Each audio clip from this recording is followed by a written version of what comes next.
Ubos sa uluhan sa sermon, ang kasuguan sa gugma, atong tun-an ang pulong sa Dios. Ang mga argumento nagikan sa kapakyasan sa pagsabot sa kasing-kasing sa usag-usa. Sa gayon nga atong masabtan kini, ang tanan mahimong dali masabtan.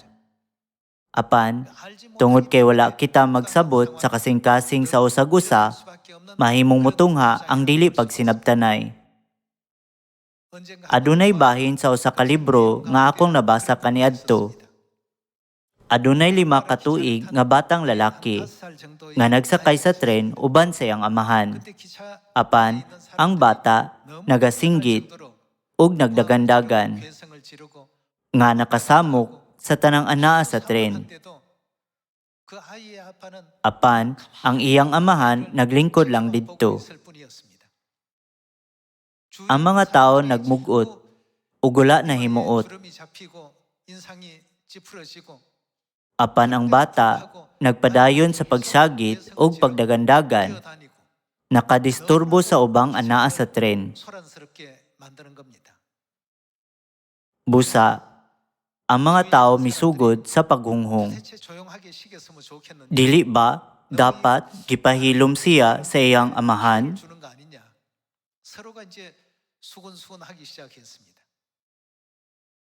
Apan, gitan-aw lamang sa amahan ang iyang anak nga nagdagandagan ug nagsagit.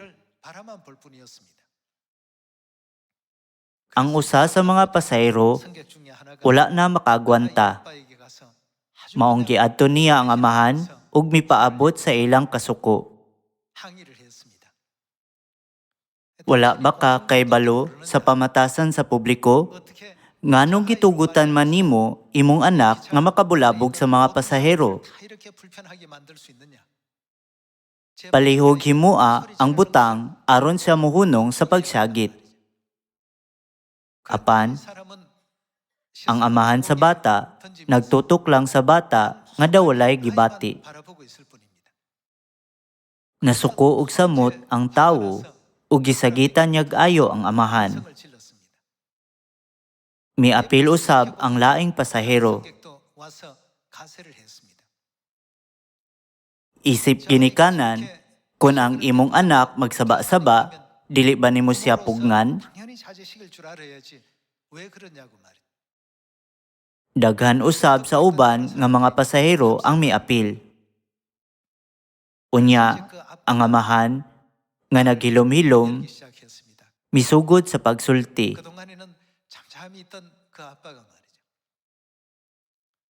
Ang inahan sa bata namatay sa aksidente sa sakyanan. Human sa iyang lubong karong adlaw, ang akong anak ug ako pauli na sa among lungsod. Wala ko kabalo unsaon pagpasabot kaniya sa kamatayon sa iyang inahan, mao nga ingon ani ko. Ang bata nga dili makakaplag og kalinaw human makakita sa kamatayon sa iyang inahan, nagsagit ug ingon ni ana. Unya, nanglingkod balik ang mga pasahero. Wala na mabalaka bahin sa bata. Ug gitugutan siya sa pagpadayon sa iyang pamatasan hangtod nga nakaabot sila sa ilang lungsod. Sama ni ini, dali natong hukman ang pipila ka mga butang. Kung masabtan nato kung nganong gibuhat sa laing tawo ang ilang gibuhat, ang tanan mapasaylo ug masabtan. Apan, kung dili nato masabtan ang ilang kasing-kasing, kita magreklamo sa kahasol ug masuko.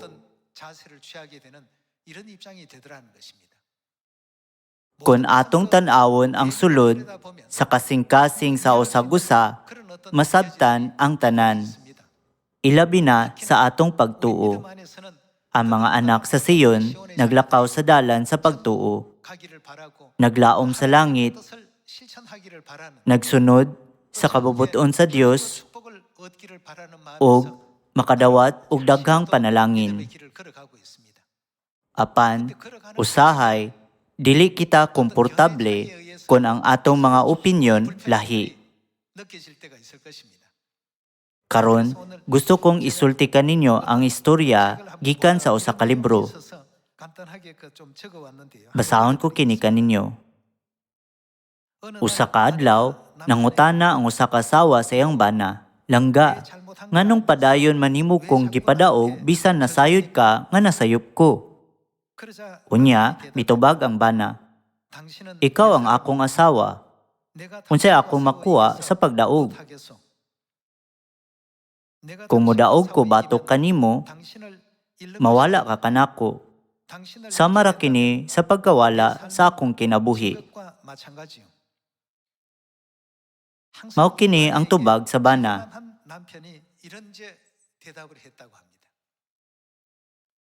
Ang mga away sa kaminyoon makita sa sulod sa pamilya. Ang bana kanunay nga mopili nga mapildi. Sa akong tan-aw, kadaghanan sa mga bana dinhi anaan sa pildi nga bahin. Karon, mga sister nga mga asawa, palihog tan-awa pag-ayo ang mga kasing-kasing sa inyong mga bana. Ngano nga mapildi man sila? Kulang ba sila kusog? Dili ba sila lohikal? Dili na mao. Usahay, ang mga bana ug mga asawa mahimong maglagot sa usag-usa. Apan, ang mga bana nagunauna. Kun modaog ko batok kanimo, unsay epekto ni ana sa imong pagbati? Unya, mawala ka kanako, ug kana nga panagbangi, usara ka kapilihan. Mao nga, ang mga bana kasagarang mopili nga mapildi gikan sa sinugdanan. Aduna pay mga linya nga gisulat bahin sa kinabuhi sa lalaki. Ang mga lalaki mawad-an og trabaho kun modaog sa lalis batok sa ilang amo. Og dili makakwarta kun modaog sa lalis batok sa customer. Kun makadaog sila sa away sa ilang asawa, mawad-an sila sa ilang pamilya ug mag-inusara ang ilang mga anak. Bisan kini mubo kaayo, daw mao kini ang hinungdan nga halos ang mga bana mupili nga mapildi. Kasagarang tubag sa mga minyong lalaki mao ang "Nagulat ang akong asawa, maong angay kong mupauli dayon." Dinhi, kung ang usa ka lalaki makadaog sa lalis batok siyang amo, mawad-an siyag trabaho. Busa mas maayo pa nga dili mo apil ni anang panaglalis, angay nga kana nga away mapildi. Mao nga naatay karaang panultihon, ang pagkapildi mao ang kadaugan, dili ba? Dili gayud kini pamaagi sa talawan aron makalingkawas. Adunay mas dakong katuyuan. Tungod kay walay gisulat bahin sa mga asawa sa libro, ang bahin lamang sa mga bana ang akong gibasa. Giingon nga kini ang dili makitang kinabuhi sa mga lalaki. Sa trabaho, angay nga mutugyan sila sa ilang amo ug customer. Ug sa pagpauli, mutugyan sila sa ilang asawa. Kanunay silang mutugyan. Unya, sayop ba ang ilang gipili? Dili gayud. Kini ang kinabuhi nga nagmadaugon. Sa pagbasa ni ini, namalandong ko, unsa man ang may tungod sa atong simbahan. Sa simbahan, pananglitan, kung adunay kalainan sa opinyon tali sa naay titulo ug sa mga miyembro, unsaon man sa naay titulo. Kung ang sama nga mga sitwasyon magamit sa simbahan, kung ang naay titulo modaog batok sa mga miyembro, sila mawad-an sa mga miyembro. Ang kalag nga giluwas sa Dios pinaagi sa sakripisyo, kay mawala tungod sa kaugalingong kadaugan. 결국 내가 이김으로 말미암아서 잃게 되더라는 것입니다. Maong gitudloan kita sa Dios nga magpailob ug maghigugma sa usag-usa. Naghatag ni ining kasuguan sa gugma. 우리 사람은 어떤 Kung adunay mapakya sa pagtuman sa ilang obligasyon, musaway dayon kita pag-ayo. 그 일에 지적을 많이 하게 되죠. Apan, 그렇지만 sa katapusan, mas daghan pa ang mawala kanato. Karon, atong palandungon kung nganong ang Dios naghatag kanato sa kasuguan sa gugma. Sa pagtuo, sa ebanghelyo o sa kinabuhi sa pamilya, murag mas maayo nga pilion ang kinabuhi sa pagtugyan. Magtugyan usab kita sa usag-usa sulod sa simbahan. Kung lahi-lahi ang atong opinyon, ang pagtugyan mao'y pinakamaalamong paagi sa pagkinabuhi, dili ba? Kung ang bana mo daog batok siyang amo, mawad-an siyag trabaho. Daghan kaayo ang mawala tungod sa akong kaugalingong kadaugan. Siyempre, dapat mo daog kita batok kay Satanas. Apan sa atong pagtuo, tanang naay titulo o kaigsuunan, dapat magtugyan sa ubang miyembro. Unya, dili ba matuman ang misyon sa pagsangyaw sa 8 kabilyon ka tawo?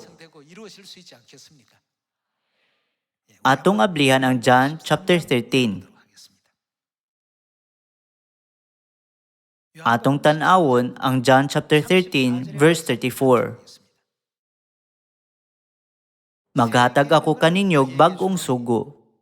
Unsa may atong buhaton? Pagigugmaay kamo.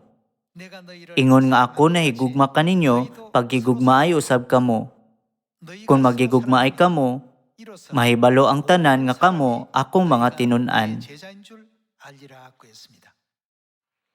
Taliwala sa daghang mga sugo,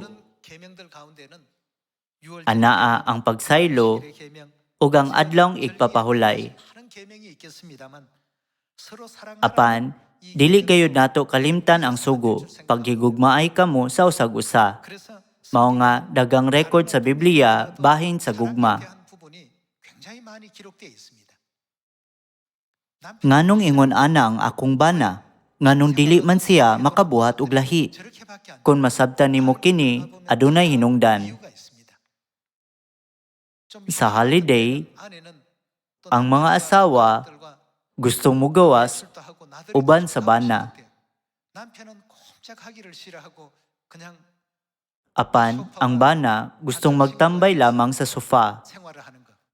Mga igsuon, palihog hunaw-naa pag-ayo.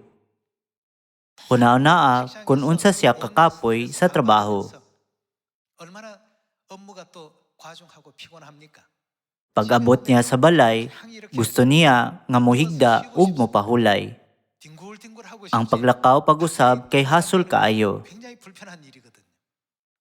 Apan, dagan usab mga bana nga anda mo gawas alang sa ilang mga asawa ug mga anak. Bisan unsa nga paagi, maayo kamo tanan. Ingon usab ni ana para sa mga asawa. Sa panlantaw sa asawa nga nagtrabaho sa panimalay tibok semana, gusto niya dalon ang iyang bana ug mga anak sa gawas aron magpahangin. Ang bana ug asawa dapat magpailob gamay aron sila magsinabtanay.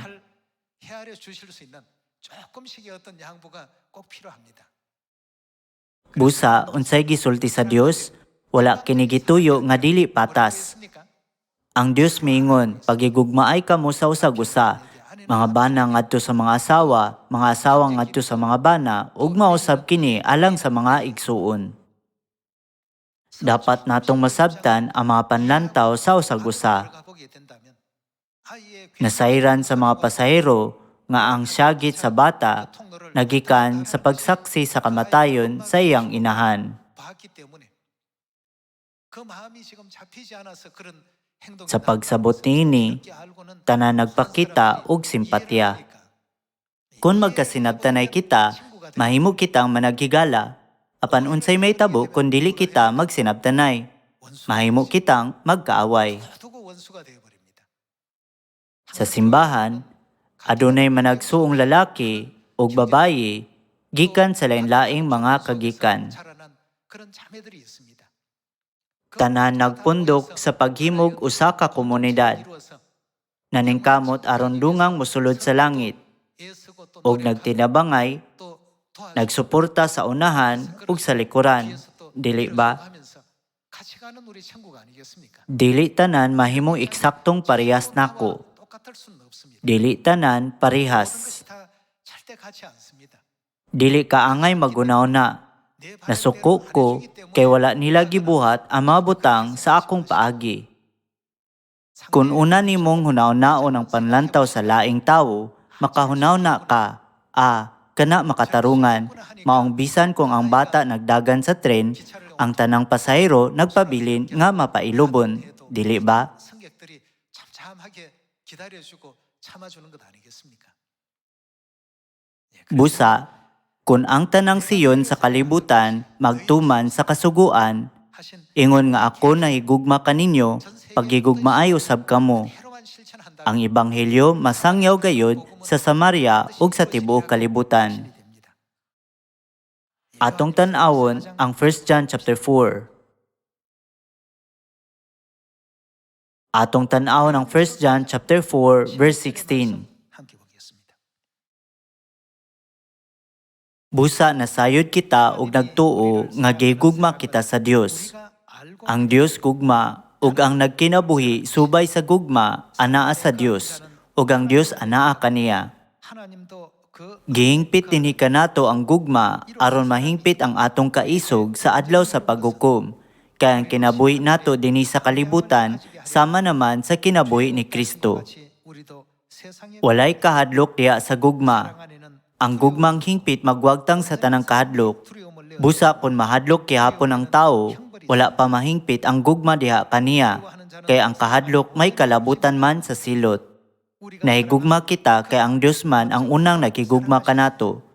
Kung may mo ingon, gigugma ko ang Dios, apan nagdumuti ay siyang isig katawo, baka kun siya, kay unsaon man niya pagigugma sa Dios nga wala niya makita, kung wala sa may gugma sa iyang isig katawo nga makita niya.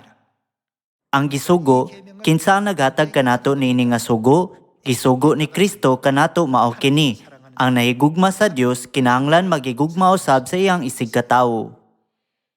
Mga igsuon, 여러분도 dili ba kamong tanan gustong madawat ang gugma sa Dios? 하나님의 사랑 다 받고 싶지 않습니까? Unya, kini nga kasuguan kay katungdanan tali sa mga igsuon. 의무사항이라고 합니다. Dapat natong ipatuman kini. Busa, sulod sa siyon, ang tanan kinahanglang magkonsiderar sa usag-usa. 줄 알고 이해할 줄 알고 관용할 줄 알고 Ang managsama nga mga prinsipyo dapat gamiton sulod sa atong pamilya. Ang tanan maglahutay nga dili mo istorya. 모두가 서로가 참고 있거든요. 참으면서 Makalampo sila matag adlaw nga naglahutay. 하루를 지냅니다. 참으면서 Sa atong nakita kaganiha, adunay rason kung nganong mapailubon ang bana. 만약에 남편이 Kung ang bana mo daog batok sa iyang asawa, 이제 mahimong mawad-an siyag pamilya. 어떤 상황까지도 Karong panahon na, 오늘날 pila kayong ana nga mga bana ang atong makita sa atong palibot. 할 때는 뭐 Kung magpakasal, ilang gipanumpa nga ang ilang gugma dili mausab. 하더니만 살다가 Apan, 한 달, 두 달 pila ka 만에 magtiayon sa atong palibot nga nagbulag sulod sa usa ka bulan o duha. 에서도 많이 이렇게 일어나고 있습니까? Kanang problemaha mitumaw tungod sa pagpamugos sa ilang kaugalingong panlantaw. 일어난다고 봅니다. 우리 교회 Mausab kini sa simbahan. Kung maglantaw kita sa atong panlantaw lamang, murag ang tanan kay kulang. Kulang si A, kulang si B, ug kulang si C. Busa, 부족하니까 kita, masuko, 답답하니까 ug ang atong tingog nagkakusog. 목소리가 커지니까 상대는 Tungod niini, ang tao mahimong hilumon ug maglikay sa uban. Ingong resulta, daghang problema ang motungha sa simbahan, pamilya, ug bisan unsang grupo tungod sa kakulang sa pagsabot sa matag usa. 일어날 수가 있기 때문에 Mao kini ang hinungdan nga ato kining gisusi karon. Bisan kabalo ang asawa nga nasayop siya, 주장을 gipalabi gihapon ang iyang punto. 근데 왜 Unya, nganong pildi man lagi ka nako? Nangutana siya sa iyang bana. Ang bana miingon, ikaw kay ako 당신은 내 사람이요. Unsa may ako makuha kung mudaog ko? Wala say tingwa nga mudaog. Say gayon nga mudaog siya, ang iyang pamilya mabungkag. Mao nga ang bana mipili sa pagtugyan. 한다고 합니다. Busa, kung magunaw na ang mga asawa nga, apil sad siguro akong bana ani. Sakto sila alos 99% kay gayon. Mga 1% ra tingali ang dili apil. Apan kay sakto man ang halos 99%, upaya, ug ingna inyong bana. 격려해 주시고 위로해 주시고 Salamat kaayo kay imo kong gipadaog. Mapasalamaton ko kung mopaambit kag mainitong pulong. 감사하겠습니다. Magpadayon kita sa 1 John chapter 4 verse 19. 봅시다. Atong tan-aw ng chapter 4 verse 19. Nahigugma kita kay ang Dios man ang unsa iyang gibuhat. Nahigugma kita kay ang Dios man ang unang nagigugma kanato. Busa, ang Biblia nag-ingon nga kung mapakyas kita sa pagigugma sa atong mga igsuon, kita kay mga espirituhanong mamumuno. 같아갖고 이렇게 Atong pamatud-an kini pinaagi sa pag-adto sa 1 John chapter 3. Atong tan-awon ang chapter 3 verse 13. Busa mga igsoon ayaw katingala kung dumtan kamo sa mga tao nga iya sa kalibutan. 여기지 말라. Nasayod kita nga nakalatas na kita sa kamatayon ngadto sa kinabuhi kay gigugma man nato ang atong isig katawo. Apan ang wala mahigugma anaa pa sa kamatayon. Ang nagdumot sa iyang isig katawo, kinsa siya? Ang pagdumot sa usa ka tawo sama sa pagpatay sa espiritual. 적으로 그렇게 표현했으니까 Tungod kay kinipulong sa Dios, kinigayod kay tinuod. 말씀일 겁니다. Ang nagdumot sa iyang isig katawo mamumuno. Ug nasayod kamo nga ang mamumuno wala magbaton sa kinabuhing walay katapusan. Gihatag ni Kristo ang iyang kinabuhi alang kanato. 그가 우리를 Pinaagi niini atong maila ang tinuod nga gugma. Busa, angay usab kita nga maghalad sa atong kinabuhi alang sa atong isig katawo. Mupadayon kita sa verse 18, mga anak, ipakita ta ang matuod nga pagigugma pinaagi sa mga maayong buhat, dili sa mga pulong lamang. Mao kini ang kasuguan nga gihatag kanato. Atong ablihan ang Ephesians chapter 4.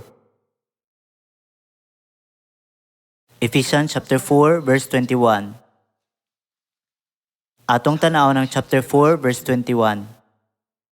Sa walay duwa-duwa nakadungog ka mo maitungod kaniya o gitudluan diya sa iyang mga pagtulunan kay ang kamaturan anaa ni Hesus. Busa kasan ninyo ang daang pagkatao nga mao hinungdan sa inyong daotang kinabuhi kaniadto. Ang maong kinabuhi nag-anam kangilad tungod sa malimbungong mga kailibgo niini. 벗어버리고 Atong tanaw ng verse 23. 3절의 말씀 Kinahanglang bag-on gayud ninyo ang inyong mga kasing-kasing ug una-una. Isulob ninyo ang bagong pagkatao nga gibuhat sa Dios sama sa iyang dagway nga makita diya sa matuod nga kinabuhing matarong ug balaan. Kun kaniadto napakyas ka sa pagbuhat sa kasuguan sa gugma, unsa ka konsulayan nimo ang pagbuhat sa tanan uban sa gugma sa Dios, sa simbahan man, sa panimalay, o sa imong trabuan sukad karon. 것은 어떻겠습니까? Kini tungod kay kini ang kasuguan. Ang mga nagatuman niini nga kasuguan mapanalanginan, bisan sila mosulod o mugula. Samtang kadtong wala magtagad niini nga kasuguan, pagatong luhon, bisan sila mosulod o mugula. 만들어낸다고 하시니까 Busa, maningkamot kita sa pagtuman sa kasuguan sa gugma nga gihatag sa Dios, nga hubuon ang daan nga pagkatawo o gisulob ang bagong pagkatawo. 되도록 노력합시다. Verse 25. Busa ayaw na kamo pamakak. Isulti ninyo ang tinuod ngadto sa inyong isig katao kay kitang tanan bahin man sa lawas ni Kristo. Kung masuko kamo, unsa may dili nimo buhaton sa imong kasuko, bantaye nga dili kamo makasala ug ayaw palungtara ang inyong kasuko sa tibok adlaw. Naghatag kini sa yawa og oportunidad sa pagpugong sa atong kasing-kasing. 지배해버리기 때문에 Ayaw palungtara ang inyong kasuko sa tibok adlaw, ayaw gatagi gigayon ang yawa. Atong tan-awon ang verse 29. Ayaw kamo paggamit og daotang mga pulong, kundili ang makatabang lamang ug makaayo sa mamati kaninyo. 듣는 자들에게 Ug ayaw ninyo pasuba ang Espiritu Santo sa Dios, kaya ang Espiritu mao ang patik sa Dios diha kaninyo, alang unya sa adlaw nga luwason kamo sa Dios. Biyain ninyo unsa ang atong biyaan, ang tanang kayugot, kapungot ug kasuko. Ayaw na kamo pagsinikahay ug pag-ininsultuhay, ikalimti ang bisan unsang kaligot-got. Ang Dios nagtinguha ni ini kanato, dapat natong biyaan kining mga butanga. Sa una, basi nabuhat nato kini nga wala kita kabalo. 착각하고 Karon, gamito nato ang iya sa Dios lamang. 그걸 다 버리고 하나님의 것만 섭시다. Ang gugma gikan sa Dios. 나오는 겁니다. Tungod ni ini, ang Biblia nagtudlo kanato nga kadtong mopili sa gugma, kanunay makadaog, mapanalanginan, makaangkog kalipay ug kalinaw, 천국 길로 ug magiyahan ngadto sa langit. 알려주고 계시니까 Biyain ninyo ang tanang kayugot, kapungot ug kasuko. Ayaw na kamo pagsiningkahay ug pag-ininsultuhay. Ikalimti ang bisan unsang kaligot-got. Unsay giingon sa verse 32? Pagkaloy anay hinuon kamo og pagbaton sa malumong kasing-kasing alang sa usag-usa. Ug pag pinasayloay kamo, ingon nga gipasaylo kamo sa Dios diha kang Kristo. Kita angay mo buhat sama sa iyang gibuhat. Kini ang hangyo ni amahan ug inahan. 부탁이 있습니다. 예, 꼭 Dapat natong buhaton kini aron kita makasangyaw sa ebanghelyo nga pinasikad sa gugma. 복음을 또 전파할 수 있는 Miingon si inahan nga siya nangandoy nga walay mobatig kamingaw sa pag-ebanghelyo. 좋겠다 하시니까 Ug kun mag-ebanghelyo kita, 사랑을 느끼고 uban ang gugma, 하게 된다면 walay rason nga makabatig kamingaw, ana ba? Atong tan-aw ng chapter 5 verse 1. Sanglit kamo minahal man nga mga anak sa Dios, paningkamot kayod kamo nga may sama, kang kinsa kita angay may sama, 갖고 있습니다. kaniya. Bisan tuod siya walay sala, siya gisakripisyo para sa atong mga sala, 우리 되어 주시고 ug mipas-an sa kasakit sa krus, 고통과 아픔 tanang matang sa pagpakaulaw, ug mga pag-insulto. 다 우리 대신해서 이 같은 길을 먼저 본보여 Atong pamalandungan ang dalan sa gugma ni amahan, debosyon ni inahan, ug ang ilang sakripisyo. Nang hinaot ko nga karong tuiga, atong tapuson ang atong buluhaton sa ebanghelyo uban sa gugma. 좋겠다는 생각이 듭니다. 우리 Tanang miyembro sa pamilya sa Sion, dili ba kamo muuyon? Kay kini mga kasuguan ni amahan ug mga pagtulunan ni inahan, naglaom ko nga karong tuiga musunod kita ni ining dalana hangtod sa katapusan aron mapanalanginan ang simbahan, inyong pamilya ug ang matag usa kanato. 또 그로 말미암아서 온 Nagampo ko nga ang Church of God makatudlo kung unsay tinuod nga panalangin ug kalipay sa kalibutan. 하나님의 교회 복음이 꼭 되기를 다시 Pinaagi ni ini, gusto na akong tapuson ang sermon. Dagang salamat.